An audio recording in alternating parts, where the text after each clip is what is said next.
अस्सलाम वालेकुम, मैं हूं डॉक्टर यूसुफ। आज हम जिस टॉपिक पे बात करेंगे वो है दूध यानी मिल्क। ज़्यादातर आप लोगों ने ये सुना होगा कि दूध जो है ये रेशा बनाता है। ज़्यादातर माएँ मेरी बहनें ऐसा करती हैं कि जब भी बच्चों को रेशा हो जाता है या खांसी वगैरह हो जाती है तो वो उनका दूध बंद कर देती है। क्या वाकई दूध की वजह से रेशा बनता है या खांसी वगैरह होती है? इसकी दरअसल हकीकत क्या है, तो इस वीडियो में हम जानेंगे। तो वीडियो को मुकम्मल देखना। अगर आप मेरे चैनल पे नए हैं तो काइंडली मेरे वीडियो को लाइक, चैनल को सब्सक्राइब और बेल आइकन को भी दबा देना ताकि मज़ीद आपको इस तरह मेडिकल की इंफॉर्मेटिव वीडियो मिलती रहें। चलो तो वीडियो को स्टार्ट करते हैं। दूध जो है ख़ास तौर पे बॉयल हो या बग़ैर बॉयल हो, ठंडा हो या सर्द हो, जिस टाइप का भी अगर दूध आप पीते हैं तो क्या इससे रेशा बनता है? तो ये है हमारा मेन टॉपिक।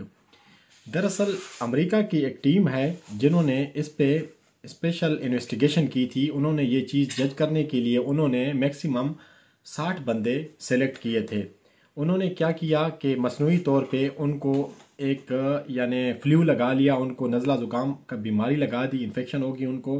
तो उनमें से 30 को उन्होंने ये एक नेचुरल दूध है जो आम हम पीते हैं वो पिलाना शुरू कर दिया, और एक जिस तरह एवरीडे है या इसके अलावा और भी दूध होते हैं जो मसनूई बनाए जाते हैं इस टाइप के यानी दूध जो है उन्होंने उनको पिलाना शुरू कर दिया।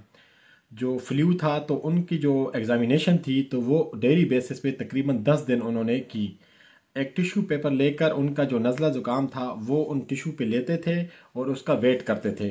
तो जब उन्होंने जज किया कि जो हम मसनूई दूध उनको पिला रहे हैं उनका रेशा और जो नेचुरल दूध पिला रहे हैं उनका रेशा सेम, दोनों का एक जितना ये वज़न है, तो इससे ये चीज़ साबित होगी कि जो दूध है ये कोई भी रेशा वगैरह नहीं बनाता।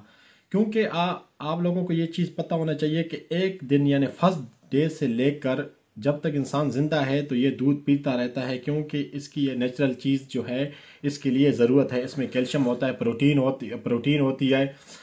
होती है और इसके अलावा जो है विटामिन्स पाए जाते हैं। ये बहुत ज़्यादा मुफीद है ख़ास तौर पे इंसान के लिए। तो आप जो है दूध अगर आप पीते हो तो इससे रेशा वगैरह कुछ भी नहीं बनता, लेकिन इसका तरीक़ेकार इस्तेमाल ये है कि आप ठंडा दूध ना पियो, क्योंकि जब आप ठंडा दूध पिएंगे तो ये थोड़ा सा जो है इरिटेशन बनाता है गले में, जिसकी वजह से ये आपको मसला बन सकता है। तो इसलिए आप इसको ठंडा करके ना पिए। अगर आप थोड़ा सा पत्ती डाल के इस्तेमाल करें तो कोई इशू नहीं है।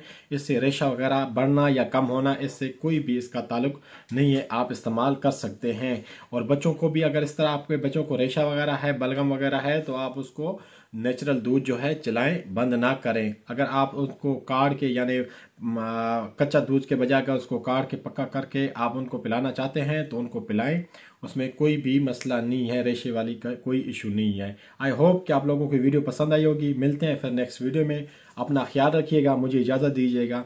अल्लाह हाफिज़।